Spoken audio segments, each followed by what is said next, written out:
अस्सलाम वालेकुम नाज़रीन, आमिर मियाँ और एस्ट्रो होप। आज हम बात करेंगे मरीख और मुश्तरी का जो कंजक्शन है इसके बारे में, यानी मुश्तरी और मरीख का करान जो हो रहा है, और ये हो रहा है जनाब 14 तारीख को। ठीक है, ये अभी 14 अगस्त जो आने वाली है और पाकिस्तानी वक्त के मुताबिक ये रात में 8:35 पे होगा। तो मैंने कहा शायद मैं इसका जिक्र भूल ना जाऊँ, इसलिए मैं स्टार्ट में आपको ये बताना चाह रहा हूँ। और आगाज़ हम करेंगे, थोड़ा सा पीछे जाना पड़ेगा हमें। 15 जुलाई से जो एक अभी बहुत ज़बरदस्त करान हुआ मरीख का, जो करान था यूरेनस के साथ, तो ये हुआ है 15 जुलाई को। और उसके बाद 20 जुलाई को जो है ना मरीख जो है ना वो बुर्ज जौज़ा में दाखिल हो गया था, हाउस चेंज कर लिया उसने। और इसके साथ साथ ये हुआ कि यहाँ जो है ना 25 मई से, चूँकि ऑलरेडी मुश्तरी जो है वो पहले से ही 25 मई से बुर्ज जौज़ा में मौजूद है। अब ये सारी बातें जो आज मैं हालात वाक़यात बयान करूँगा ना, इसको थोड़ा सा इसका पस मंज़र ज़रूर आपके सामने रखूँगा, ताकि आपको जो आने वाले हालात हैं या इनके असरात की वजह से जो आगे मामला चलेंगे, किस किस तरह के हालात वाक़यात आएंगे, तो उनको आपको इंटरलिंक करना बड़ा आसान हो जाएगा, आपके लिए बहुत आसान हो जाएगा उसको समझना कि इनकी अफादियत क्या है और ये किस तरह से अपने असरात मुरतब करते हैं ये स्टार। तो बात शुरू करते हैं हम 1989 से। तो बात शुरू करने से पहले ज़रा चैनल को सब्सक्राइब कर लीजिएगा, लाइक कर लीजिएगा और बेल पुश कर दीजिएगा। बात को फिर आगे बढ़ाते हैं। तो 1989 में जब बुर्ज जौज़ा में मरीख और मुश्तरी जो है दोनों का जो करान हुआ था ना, वो लगभग 35 साल हो गए इस बात को। और अब 14 अगस्त के वक्त जो है ना, 14 अगस्त को ये होने वाला है, हमारा यौम आज़ादी भी है, तो अब देखते हैं। और रात को, लेकिन चूँकि यौम आज़ादी तो गुजर चुका होगा, रात में जाके ये मामला आएगा। तो इस वक्त अगर हम मौजूदा हालात को देखें, इस वक्त जो भी सूरत हाल बनी हुई है पूरी दुनिया की, तो उसका आगाज़ जो है ना एकदम फ्लेयर अप हुआ जो मामला, वो हुआ है जनाब इस्माइल हनिया की जो शहादत हुई अभी, उसकी वजह से आलमी हालात वाक़यात में तो एकदम से बहुत ज़्यादा थल पथल हो गया ना, बहुत ज़्यादा ही उतार चढ़ाव आ गया। तो अब यकीनी तौर पे जो मामला हुआ ये ईरान के चूँकि अंदर हुआ है। अब ईरान ने उसका रिप्लाई भी करना है, चूँकि उसकी इज़्ज़त का मामला है, अगर वो नहीं करेगा तो मुश्किल हो जाएगी। और इसकी वजह से जब भी वो कुछ करेगा, जो भी एक्शन करेगा, ये ज़रूरी नहीं है कि वो नेगेटिव ही करेगा, वो हमला ही करेगा, वो कुछ और भी सफारतकारी कर सकता है, कुछ भी मामला है, लेकिन उसके असरात जो होंगे वो बहुत ज़्यादा शदीद होंगे। और अगर उसने कुछ नेगेटिविटी कर दी, थोड़ा सा हमला कर दिया, तो फिर तो बस आलमी जो भी हालात हैं वो अदम इस्तेहकाम का शिकार हो जाएंगे। और अब हम देखते हैं जनाब कि ये जैसे मैंने कहा था कि 89 से ये सिलसिला शुरू हुआ, तो अब उसके करान से पैदा होने वाली जो तवानाई है ना, एनर्जी पैदा होती है डेफिनेट, जब ये कोई भी पोजीशन बनती है तो ये करेगी क्या, मुख्तसर सा मैं जिक्र करके फिर थोड़ा सा माजी भी बयान करूँगा, इनको मिक्स करके आज चलूँगा मैं, क्योंकि कुछ आपके मशरे भी ऐसे ही हैं, वो कहते हैं जी आप एकदम से एक ही तरफ शुरू हो जाते हैं, तो मैंने कहा आज ज़रा दोनों को मिला के बात कर लूँ। तो उसमें ये होगा कि ये तवानाई जो है ना, ये पूरी दुनिया को, सारे इंसानों को, बल्कि बहुत ज़्यादा बोल्ड किस्म के इक़दामात जो है ना वो करने पे मजबूर भी करेगी, बल्कि इसकी वजह से बस तो बहुत ज़्यादा हैरत अंगेज़ और आपके लिए बहुत ज़्यादा सरप्राइजिंग, यानी चौंका देने वाले जो वाक़यात हैं वो भी रूनुमा होंगे और आपके सामने आएंगे। और इस वीडियो में जो है ना बात कर रहे हैं हम, जो ना पाकिस्तान के हवाले से जो असरात मुरतब होंगे, और ये माजी में हुए 35 साल से, चूँकि ये सिलसिला चल रहा है हमारी होश में, तो ये भी चल रहा है सिलसिला सारा, तो उस पर बात पहले कर लेते हैं। तो उसमें यह है कि जनाब जब ये करान आया था ना, हुआ था 35 साल पहले, तो उस वक्त जो आलमी सतह पे बहुत बड़ी बड़ी तब्दीलियाँ रूनुमा हुई थी, जिसमें सबसे पहले तो सोवियत यूनियन, जो उस वक्त तो चूँकि सोशलिस्ट सोवियत यूनियन था, तो उसका ख़ात्मा हुआ। और ये वैसे 91 में हुआ, लेकिन उसका आगाज़ जो है वो 89 से हो गया था, क्योंकि ये जो असरात हैं ये अपने असरात 2 साल में मुरतब करते हैं, और 2 साल के बाद आपको इसके नताइज जो है ना मुकम्मल तौर पे नताइज सामने आना शुरू हो जाते हैं। तो फिर आदमी को समझ आता है कि 2 साल में क्या क्या डेवलपमेंट जो है ना वो कुदरत की तरफ से हो गई। तो सोवियत यूनियन जो है उसकी वजह से ये हुआ कि जब उसका ख़ात्मा हो गया तो जनाब दुनिया की जो सूरत हाल है बहुत ज़्यादा तब्दील हो गई, क्योंकि उससे पहले 2 सुपर पावर थी, उसके बाद अमेरिका जो है ना वो अकेला रह गया। अब अमेरिका के अकेला रहने की वजह से जो है ना सूरत हाल काफ़ी गड़बड़ हो गई। अब उसके बाद क्या हुआ कि जब सोवियत यूनियन का ख़ात्मा हुआ तो उस वक्त सेंट्रल एशिया और बाल्टिक की बहुत सारी रियासतें जो है उनका वजूद जो है ना वो सामने आया, दुनिया के नक्शे पे वो उभरी। और लेकिन जो अमेरिका ने फिर उसके बाद अकेला सुपर पावर रहने के बाद जो क्या कहते हैं कि कारनामे अंजाम दिए हैं, अब उसका जिक्र मैं मुख्तसर सा कर देता हूँ ताकि आपको रिकॉल हो जाएगा कि कुवैत पे इराकी हमला जो था उसकी आड़ में अमेरिका ने अब जो है ना ऑपरेशन शुरू किया था, उसका नाम था ऑपरेशन डेजर्ट शील्ड। अब उसमें जो है ना इराक़ के ख़िलाफ़ कार्रवाई करके इराक़ की ईंट सेंट भिजा दी। बज़ाहिर तो उन्होंने कुवैत की मदद की थी, और इसी जो है ना क्या कहते हैं लबादे में, बल्कि कहते तो हैं सारे साजिश हुई थी कि सऊदीया में जो है ना और उसके बाद मशरिक़ वस्ता में भी अमरीकी अड्डे जो है ना वो कायम हो गए। अब यहाँ से एक और जो है ना वो एक ब्रांच निकली उसामा बिन लादेन की शक्ल में। उसने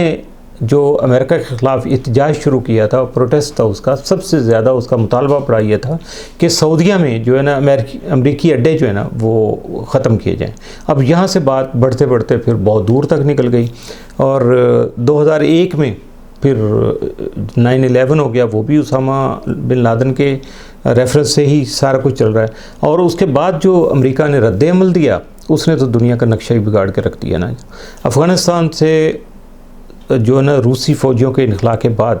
जो वाक़यात, जो भी हालात वाक़यात सामने आए, आज तक उसके नताइज हम भुगत रहे हैं और अभी तक बेहतर नहीं हो पा रहे हैं। लेकिन अगर हम इसको शॉर्टकट कर लें, पाकिस्तान की तरफ आ जाए ना कि 89 में उस वक्त हमारी पोजीशन क्या थी, तो उस वक्त यह था कि पाकिस्तान की जो पहली खातून वज़ीर-ए-आज़म बेनज़ीर थी, 88 में वो वज़ीर-ए-आज़म जो है ना वो बनी थी, उनकी हुकूमत कायम हुई थी, और उस वक्त भी उनको काफ़ी ज़्यादा जो है ना चैलेंज जो उनके सामने थे, और जिसमें ख़ास तौर पे हिज़्ब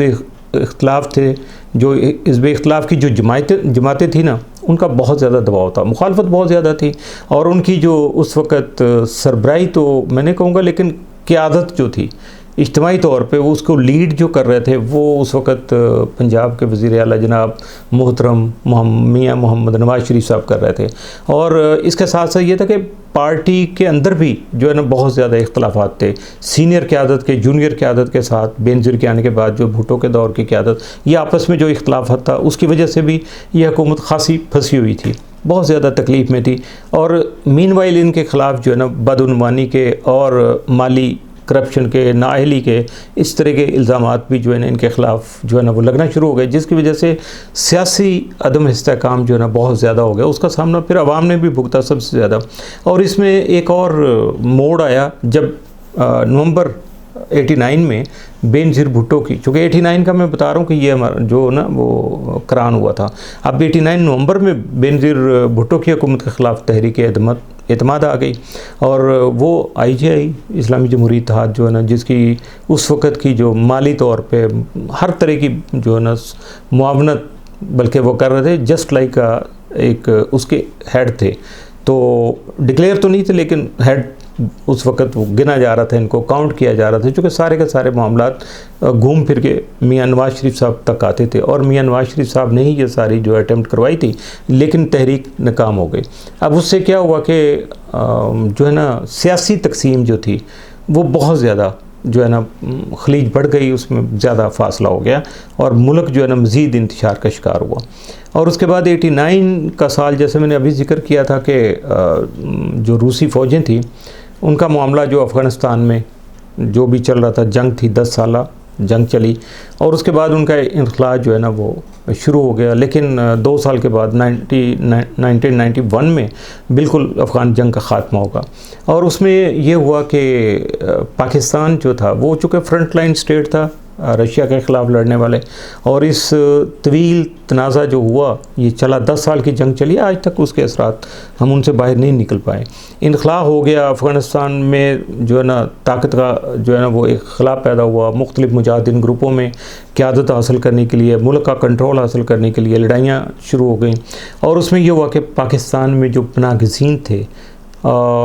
वो जो है वो भी एक समझे कि बहुत बड़ा एक मोहरा साबित हुए। पाकिस्तानी मईशत पे बोझ पड़ने के साथ साथ ये हुआ कि हथियारों का जो ना उस वक्त क्लाशकोफ कल्चर जो था वो अफ़गान मुहाजिरीन की वजह से यहाँ पाकिस्तान में राइज हुआ, और जिसकी वजह से अस्करियत पसंदी जो थी उसको उरूज मिला, और पूरे ख़ित्ते में बल्कि जो है ना उस वक़्त अस्करियत पसंदी और इंतहा पसंदी जो थी ना उसके हवाले से जो तवील मुद्दती चैलेंज पैदा हुए ना, वो आज तक आप देख लीजिए कि वज़ीरिस्तान है, हमारे शुमाली इलाका जाते हैं, जितने भी सारे मामलात हैं पाकिस्तान के अंदर भी जो कुछ बदअमनी चल रही है अभी तक हम उससे बाहर नहीं निकल पाए। हमारी नस्लें जवान हो गई हैं इस चीज़ को देखते देखते, और हमारे जैसी नस्लें तो बूढ़ी हो गई ये सारा कुछ देखते देखते। अच्छा, पाकिस्तान की मईशत जो थी 89 में भी महंगाई, बेरोज़गारी और बढ़ते हुए मालियाती खसारे जैसे मसाइल और मुश्किलात का शिकार थी,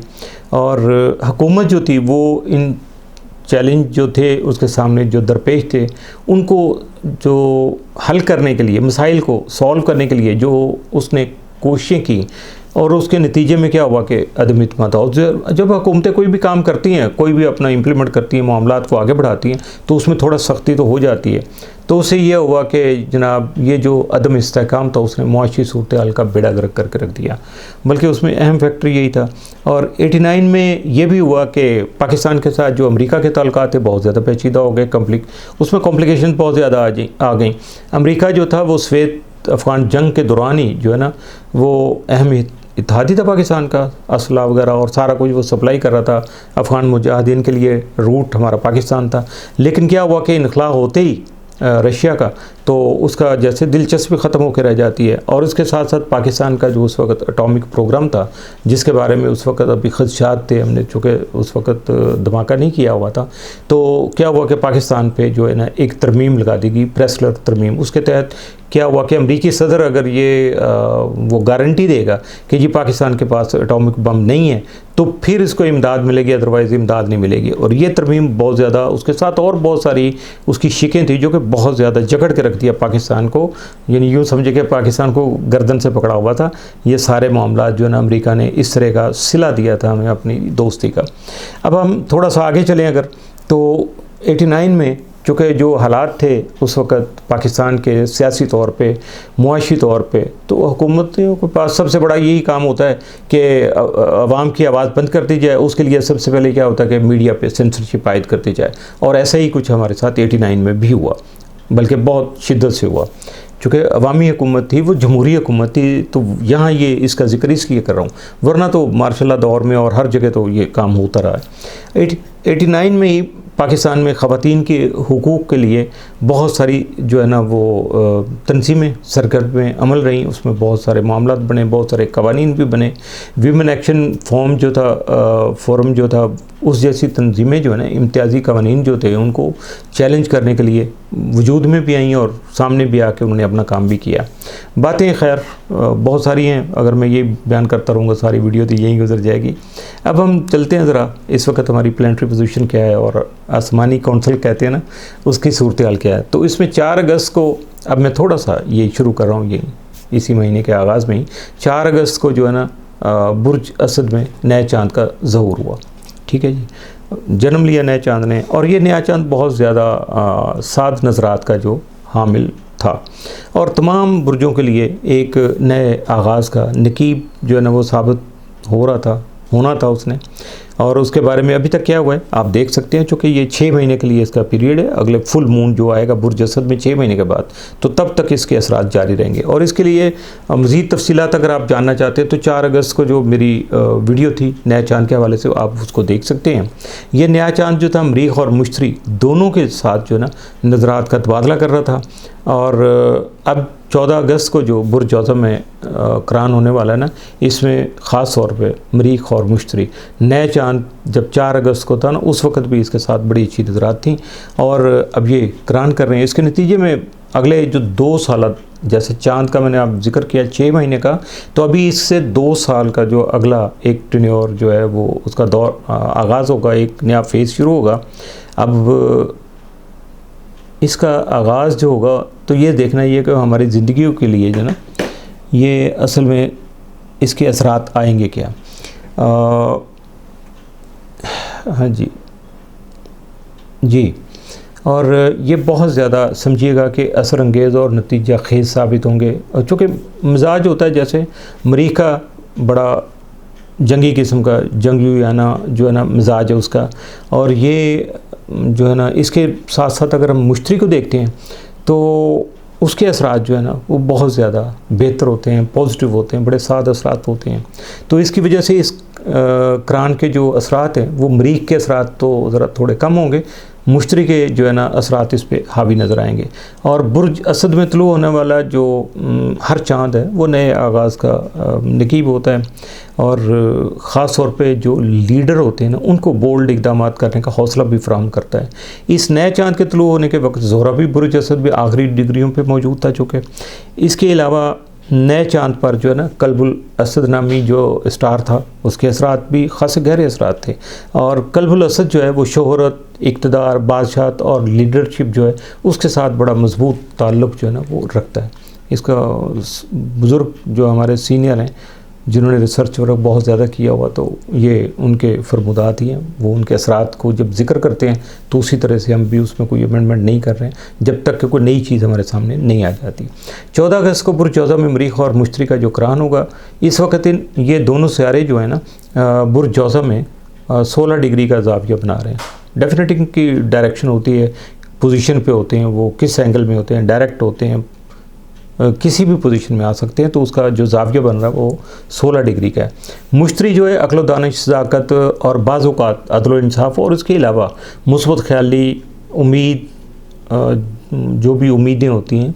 और उसके साथ साथ खुशहाली और वुसअत, हर मामले को एक्सपेंड करना, ये इसके असरात में शामिल है। जबकि दूसरी तरफ मरीख़ जो उसके असरात में फ़ैसला साजी, जंग व जदल है, बाहमी चपकलश है, और जल्दबाजी के अलावा सच्चाई, बहादुरी, और इसके अलावा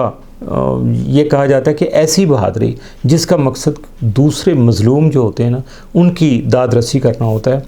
और खैर का हुसूल, उसके लिए लड़ाई जो होती है वो मरीख़ के असरात में शामिल है। इसी तरह से अगर गौर से देखा जाए ना तो ये दोनों जो स्टार हैं इनका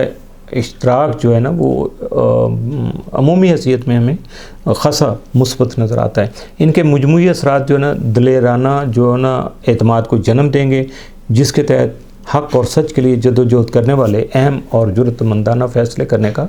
मौका मिल सकेगा, और हौसला भी पैदा होगा। ये नहीं होगा कि सिर्फ मौका ही मिलेगा, हौसला नहीं होगा तो मौका क्या करेंगे, कुछ भी नहीं होगा। ये वो लोग होंगे जो किसी की जान बचाने के लिए ना जैसे बिला खौफ व ख़तर आग में कूद पड़ते हैं और अपनी खाल बचाने की फ़िक्र नहीं करते। इस वक्त दुनिया को यकीनी तौर पर ऐसे ही लीडरों की ज़रूरत है।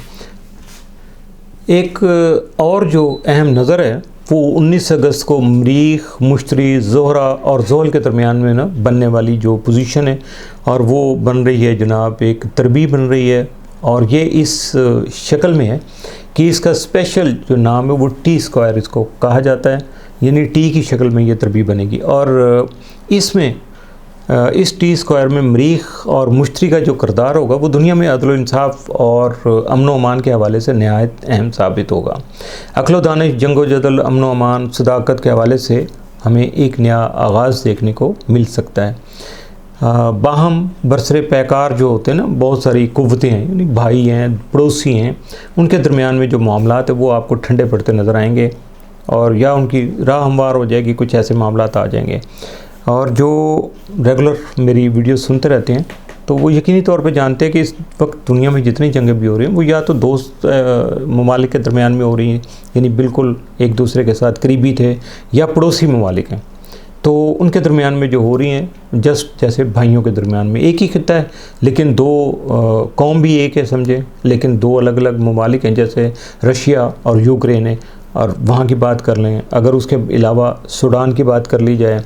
इसके अलावा इसराइल और हमास की बात की जाए, ठीक है जी, यमन और सऊदी अरब की जो ना चपकलश चल रही है या चलती रही है काफ़ी अरसे से, तो ये सारे जो देखें पड़ोसी भी हैं एक दूसरे के साथ, बिल्कुल भाइयों की तरह इनके मरासिम हैं। और इसी तरह से अब अगर अफ़गानिस्तान को देखा जाए तो उसके इंटरनल जो मामला है सब जगह भाई भाई या पड़ोसी पड़ोसी आपस से लड़ रहे हैं। बुर्जौज़ा में मुश्तरी और मरीख का जो करान है इन तमाम लड़ाइयों के हवाले से मामलात को बेहतरी की तरफ ले जाने का सबब बन सकता है। ये बहुत अहम चीज़ है और ये जहन में रखिए कि इस करान के असरात जो है ना ये फौरी तौर पर नहीं, अगले 2 साल के दौरान आपको पूरी तरह देखने को मिलेंगे। इसलिए इन तमाम लड़ाइयों और झगड़ों में जो हालात हैं वो अगले 2 सालों में यकीनन बेहतरी की तरफ जा सकेंगे। और 89 में भी कुछ ऐसा ही हुआ था जब ये करान हुआ था, तो उस वक्त भी चूँकि रशिया जो था उस वक्त तो बिल्कुल अफ़गानिस्तान का पड़ोसी था ना, बॉर्डर एक ही था उनका,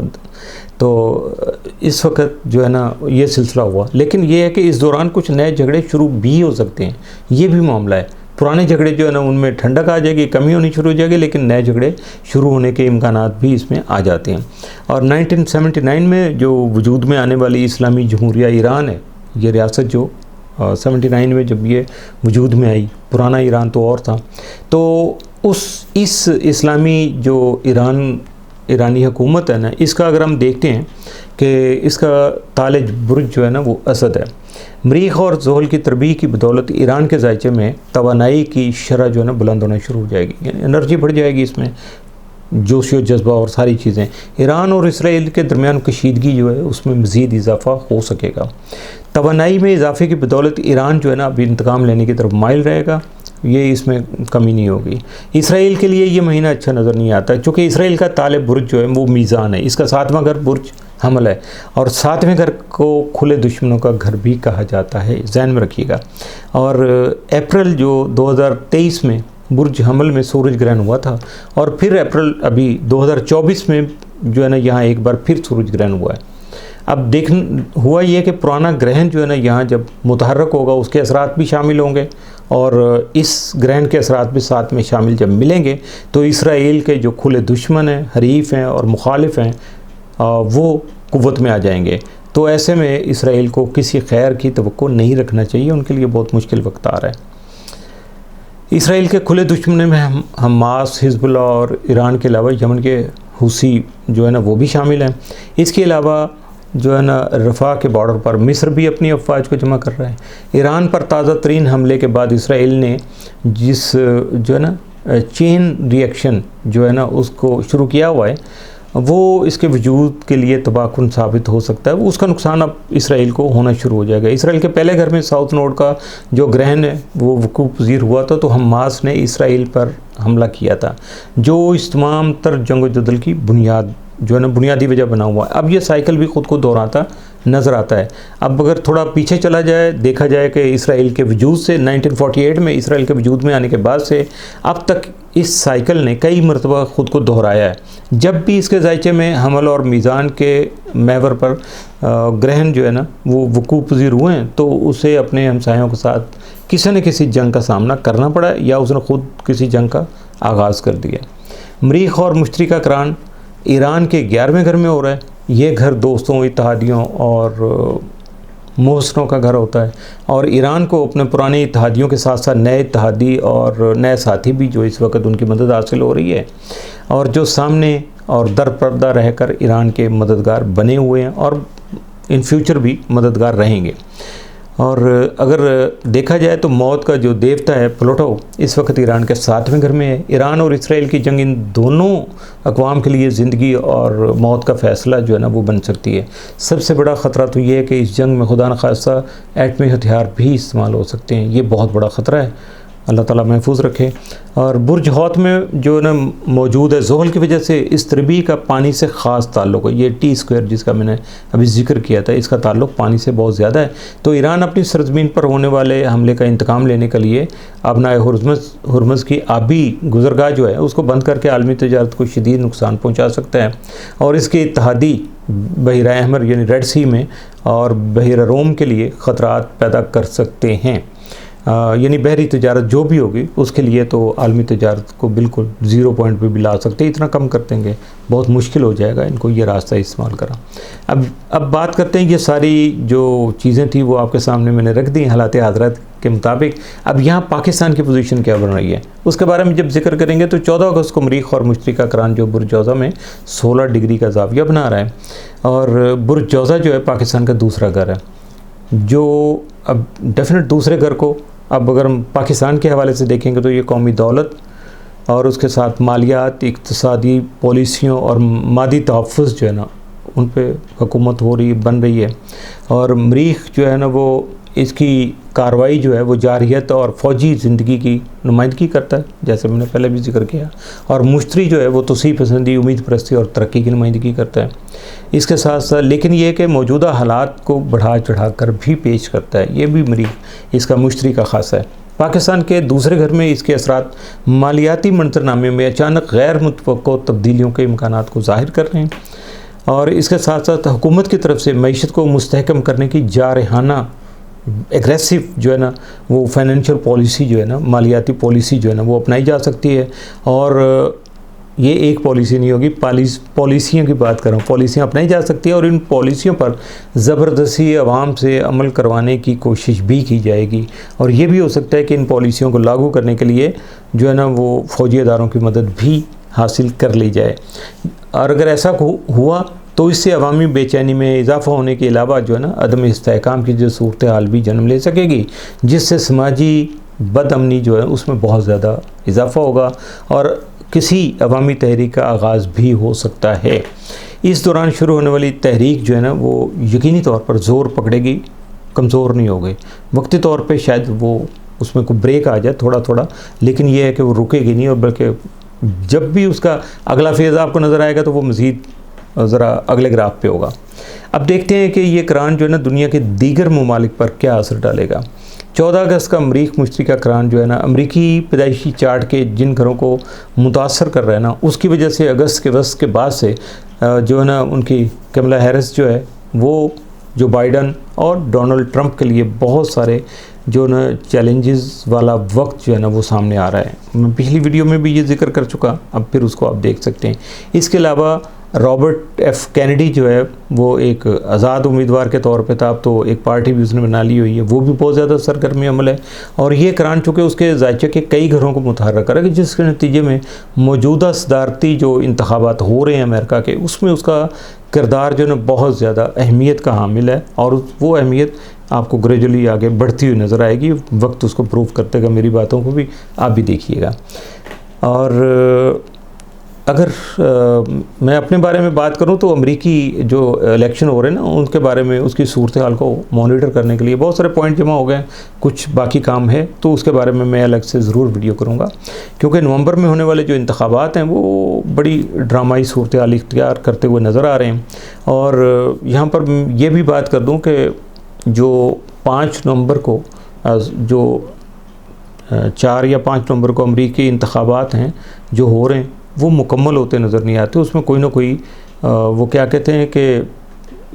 कोई ना कोई रुकावट आ सकती है, कोई मसला बन सकता है, जिसकी वजह से हो सकता है इलेक्शन जो है ना वो रुक जाएं, उसमें तातुल आ जाए, कुछ ऐसा मामला हो सकता है। और इस करान की वजह से अमेरिका के जो पड़ोसी ममालिक के साथ ताल्लुकात हैं ना, अब तो अमेरिका सारी दुनिया का वो पड़ोसी है ना, तो इस वजह से बहुत ज़्यादा शदीद तनाज़ात जो है ना वो हो सकते हैं और हालात जो है ना वो बहुत ज़्यादा कशीदा होंगे। और अमेरिका अपने तजारती ताल्लुकात जो है ना उनमें भी बहुत सारी तब्दीलियाँ कर सकता है। और अमेरिकी ख़ारजा पॉलिसी में चैलेंजेस और तनाज़ात जो है ना वो बहुत ज़्यादा शदीद हो सकते हैं। अब इस चीज़ का भी आप देखते जाइएगा कि आगे क्या कुछ सामने आता है। और मरीख़ मुश्तरी का जो करान है बरतानिया के मालियात, तजारत और जो है ना बैनुल-अक़वामी जो ताल्लुकात हैं उसकी वजह से जो बहुत सारे तनाज़ात पैदा होंगे उनको बहुत ज़्यादा ये इन शोबों को बहुत ज़्यादा मुतासर करेगा। और ज़ाहिर बात है कि जब एक और चीज़ समझ में आती है कि जब ईरान जो है ना वो अगर हमला कर देता है इसराइल पे, तो उसकी मदद को अमेरिका और बरतानिया जो है ना वो यकीनन इसराइल की मदद को जाएंगे, तो उससे मज़ीद तनाज़ात पैदा होंगे। यूरोपीय यूनियन जो है वो भी बहुत ज़्यादा मुतासर होगी। और हो सकता है कि ये नेटो ममालिक जो हैं उनमें भी वसाइल की तकसीम और नए फ़ौजी इत्तेहाद में शमूलियत के लिए जो है ना तफरीक पैदा हो जाए, तनाज़ात पैदा हो जाएँ। कुछ की सोच कुछ होगी, कुछ की कुछ होगी। ये नेटो में भी ऐसा कुछ हो सकता है, यूरोपीय यूनियन में भी ऐसा कुछ हो सकता है। और इसके साथ साथ चीन और रूस के जो ताकत जो है ना वो अपनी ताकत को बढ़ाने और अपने असर और रसूख में अपनी तोसी करने पे अपनी तवज्जो मरकूज़ रखेंगे, वो अपने असर और रसूख को बढ़ाते चले जाएंगे। और चीन तो ख़ास तौर पर जनूबी बहिरा चीन जो है ना जिसको आप साउथ इंडियन या साउथ चाइना सी कहते हैं, तो उसमें जो है ना मौजूद रहते हुए जारहाना किस्म की बड़ी एग्रेसिव पॉलिसी जो है ना उसको अपना सकता है।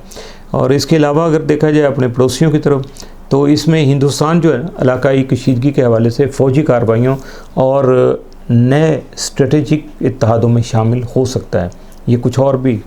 चंद चढ़ाएँगे अभी भाई साहब।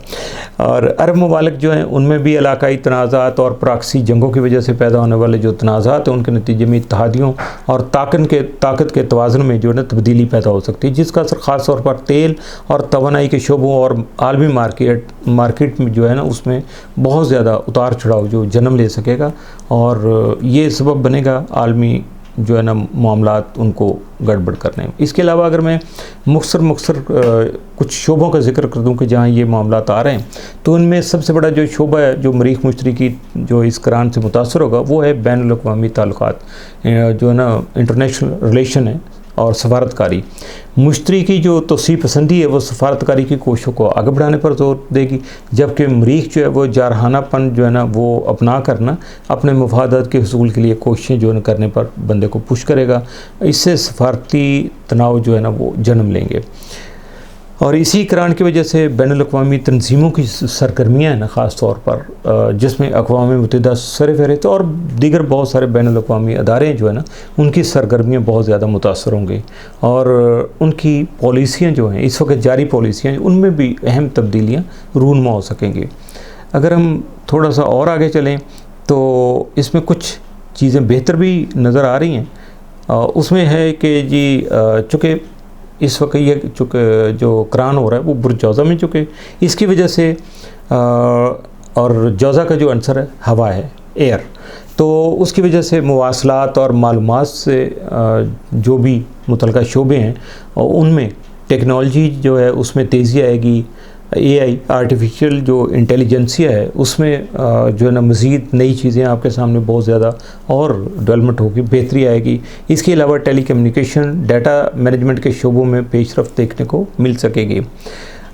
लेकिन इसके साथ साथ क्या होगा कि साइबर अटैक जो हैं, साइबर हमले हो सकते हैं, डिजिटल जासूसी हो जा सकती है, और डिजिटल मालूमात जो है ना वो मुख्तलिफ़ इंसानों के जो डाटा है या बाकी डिजिटल किस्म की इंफॉर्मेशन है उस पर कंट्रोल करने के लिए या उसके हुसूल के लिए जो है ना वो कुछ ना कुछ तनाज़ात जन्म ले सकते हैं जो कशीदगी को बढ़ाएंगे। मीडिया और सोशल नेटवर्क्स में तोसी होगी, उसके साथ साथ सनसनीखेज़ किस्म के जो है ना जारहाना जो है ना वो बयानात या इक़दामात सामने आएंगे, जिसकी वजह इसके अलावा मुस्बत इख्तरात कुछ ऐसी पॉजिटिव जो है ना वो इन्वेंशन भी आपके सामने आ जाएंगी। लेकिन सबसे बड़ी जो प्रॉब्लम रहेगी वो होगी फेक न्यूज़ की, ये बहुत ज़्यादा फैलेंगी, और इसकी वजह से बहुत सारे ममालिक जो है ना वो साइबर सिक्योरिटी और मीडिया के साथ साथ सोशल नेटवर्क्स जो है ना उनको महफूज बनाने के लिए मज़ीद बहुत ज़्यादा जारहाना किस्म के एग्रेसिव जो है ना वो एक्शन कर सकते हैं, ऐसी पॉलिसियाँ बना सकते हैं, ऐसे इक़दामात करेंगे कि जिनकी वजह से ये सारे मामलात वो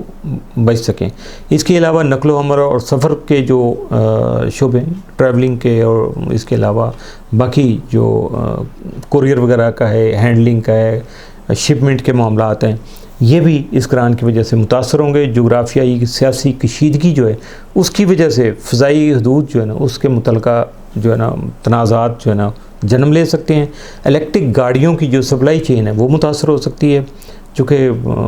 अब एनर्जी का ताल्लुक़ आ रहा है ना, तो ये इलेक्ट्रिक की बात भी यहाँ आ गई। तो इसके साथ साथ मरीख जो है वो चूँकि हादसात, हड़तालों और सर्विसेज में रुकावट जैसे चैलेंजेस जो हैं उनको सामने ला सकता है। इस बात का आपको ख्याल रखिएगा। और मुश्तरी और मरीख की जो तवानाई है ना वो जहनी सेहत के जो मसाइल हैं, मेंटल स्ट्रेस वगैरह के, और ऐसे मसाइल पैदा हो जाएंगे, जहनी जो है ना तनाव आ जाएगा,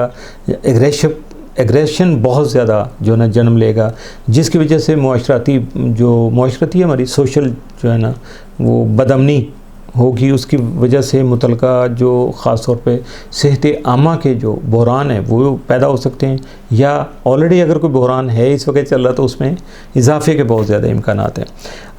अगर हम देखें फाइनेंस, बैंकिंग और पेट्रोलियम का शोबा, तो वो भी इस करार से शदीद मुतासर होगा, जिसकी वजह से जो है ना वो मुल्की सियासी कशीदगी, जोग्राफियाई हालात जो है ना वो ख़राब होंगे और आलमी तजारत जो है ना उसमें रुकावटें आएंगी, मुआशी तनाज़ात जन्म ले सकेंगे। स्टॉक मार्केट जो है ना और उसके साथ साथ इन्वेस्टमेंट जो है, स्टॉक मार्केट में सरमायाकारी, क्रिप्टो करेंसी जो है उसमें अचानक उतार चढ़ाव के ख़तरात जो है ना वो पैदा हो सकेंगे। इस और मार्केट में जो हेरा फेरी और फ्रॉड करने वाले जो अफराद हैं उन पे क्रैकडाउन हो सकता है, उनके लिए खासी सख्ती आ सकती है जो लोग ऐसी हरकतें कर रहे हैं या ऐसे मामलात में मुलव्वस हैं। तो बात अगर हम तालीम की करें या रिसर्च वर्क की करें, एजुकेशन की है ना, तो इससे मुतल्लिक़ जितने भी शोबे हैं ना उनमें कुछ नई पॉलिसियाँ जो है ना उनको अपनाया जा सकता है, आजमाया जा सकता है और उसके लिए ख़ासी एग्रेशन जो है ना या बाई पावर जिसको कहते हैं ना, बाई हुक एंड क्रुक, ये काम किया जा सकता है। और जब ऐसी कोशिशें होंगी हुकूमतों की तरफ से, और अगर मैं अपने मुल्क की बात कर लूँ तो यहाँ भी कुछ ऐसे आसार जो है ना वो जन्म ले रहे हैं, तो उससे क्या होगा कि बहुत सारे नए मसाइल जो है ना वो पैदा होंगे। मुश्तरी के असरात जो है ना समाजी और सकाफ़ती सरगर्मियों को बढ़ाने का सबब बनेंगे और इसके साथ साथ जो है ना अमरीक का एक्टिविज़म है वो जारहाना अंदाज़ को सामने लाएगा। अग्रेशन वही तेज़ी, जल्दबाजी और दूसरों पे कब्ज़ा करना, इस तरह के। और इसके साथ साथ लेकिन जो पॉजिटिव काम करेगा ये इंसानी हकूक़ जो है ना उनकी वकालत करने में ये जारहाना अंदाज़ इख्तियार करेगा। यानी जैसे कोई मुज़ाहमती तहरीक होती है ना उसका जो आगाज़ हो सकता है, ऐसी इंसानी हकूक़ के हवाले से कोई मुज़ाहमती तहरीक जो है ना बड़े पैमाने पर जब वो फैलेगी, वो अपना काम करेगी, तो फिर जब एहतजाज होता है तो डेफिनेट समाजी बदअमनी जो है और जो अहम सकाफ़ती तब्दीलियाँ हैं जो ना उसका बाइस बन जाता है। तो ये एहतजाज जो है ना इसके इम्कानात भी बहुत ज़्यादा सामने आ रहे हैं। तो आखिर में बात करेंगे हमारी हर दिल अज़ीज़ शख्सियत इस वक्त पाकिस्तान में जो पूरे पाकिस्तान का जो मरकज़ बना हुआ है उसका ज़िक्र, चूँकि मुझे कमेंट्स में हर वीडियो के नीचे बात कुछ हो रही होती है, टॉपिक कुछ होता है, सवाल आ रहा होता है इमरान खान साहब के बारे में। तो खान साहब के बारे में ये 14 अगस्त जो 2024 को बुरजौज़ा में मरीख और मुश्तरी का जो करान हो रहा है ना, तो ये खान साहब के जायचा के 9वें घर को जो है ना एक्टिव कर रहा है। तो मरीख जो है इनको ज़रूरतमंदाना इकदाम करने, ऑलरेडी वैसे तो बड़े ज़रूरतमंदाना इकदाम कर रहे हैं, पहले भी वो बड़े बोल्ड किस्म के डिसीजन ले रहे हैं, लेकिन अब उसमें थोड़ा सा मज़ीद बढ़ावा आ जाएगा, ज़्यादा हो जाएंगे। और मुश्तरी जो है वो मुस्बत पेशरफ्त जो है ना उसका बाइस जो है ना वो बन सकेगा। कानूनी तौर पे जो लड़ाइयाँ इस वक्त लड़ी जा रही हैं अदालतों में, उनमें रिलीफ मिलने के जो ना मौके मुश्तरी के असरात की वजह से इनको मिल सकेंगे। खान साहब को नए वसाइल और इत्तहादियों की मदद भी हासिल हो सकेगी जो अभी तक नहीं है। अभी उसमें मज़ीद जो कोई अगर है भी तो मज़ीद इसमें इजाफ़ा हो जाएगा। मजमूई तौर पर ये करान इनकी मौजूदा कानूनी सूरत हाल जो है ना उसमें एक अहम मोड़ साबित होगा और मुमकिन तौर पर जो साजगार नताइज हासिल करने के लिए, यहाँ तक कि उनकी रहाई के लिए भी जो है ना मुतल्लिका जो है ना दरकार जो भी वसाइल हैं तो उनको उनकी दस्तयाबी या फराहमी का सबब भी ये बनेगा। यानी ऐसे वसाइल, ऐसे हालात को सामने लेके आएगा कि जहाँ खान साहब जो है ना वो जेल से बाहर आपको नज़र आएंगे। लेकिन इसके बारे में मैं एक और बात कहना चाहूँगा कि मैं अपनी 25 मई को नंबर्स के हिसाब से न्यूमरोलॉजी वाली जो मेरी वीडियो है, और 15 जुलाई ये अभी जो ताज़ा पिछले महीने जो की थी मैंने, तो उसमें मरीख और यूरेनस का जो करान था ना उसका बहुत तफसील से वो इसी टॉपिक पे थी, बल्कि मरीख और यूरेनस का जो करान था उसके बारे में। तो उसमें मैं खान साहब के जेल से रिहाई का वक्त जो है ना वो मैं बता चुका, और इससे पहले भी पिछले 2 साल पहले की वीडियो में भी यही कुछ था, लेकिन अब उसको मैं रिपीट कर रहा हूँ कि उनको मुझे जो लग रहा है, जो मेरी फीलिंग्स हैं या कुछ चीज़ें सामने आ रही है, उसमें 5 अक्टूबर डेट ऑफ बर्थ भी है खान साहब की, और 5 अक्टूबर जो है ना 2024 को जो उनकी बर्थडे से जो टाइम शुरू होगा अगले साल 2025 के शुरू के जो 2 महीने हैं, 2-3 महीने अवाइल जिसको कहा जा सकता है, तो उसमें ये मामला सेटल हो सकता है। 5 अक्टूबर से पहले कोई इम्कानात नज़र नहीं आते हैं और 5 अक्टूबर के बाद हालात जो है ना वो थोड़ा फेवर में जाना शुरू होंगे, जिसकी वजह से ये इम्कानात, चूँकि लास्ट वीडियो में आपको कहूँ जब उनको बनी गालत की बजाय लाहौर से ज़मान पार्क से अरेस्ट किया गया तो वो भी 5 अक्टूबर का दिन था पिछले साल का, और उसके बारे में मैंने तकरीबन 10-12 दिन 15 दिन पहले एक वीडियो कर दी थी। तो उसमें ये ज़िक्र कर चुका था कि ये आखिरी दिन है 5 अक्टूबर का। अगर खान साहब अरेस्ट नहीं हुए तो फिर दोबारा कभी भी ये काबू में नहीं आएंगे, अरेस्ट नहीं होंगे, और अगर ये अरेस्ट हो गए तो फिर जो इनकी रिहाई के इम्कानात हैं वो इनकी अगली बर्थडे के बाद से बेहतरी की तरफ चलेंगे। और ये सारी चीज़ें मैं पिछली अपनी बहुत सारी वीडियोस में इसका जिक्र कर चुका हूँ। लेकिन यह है कि अब भी 14 अगस्त के जो कुरान है और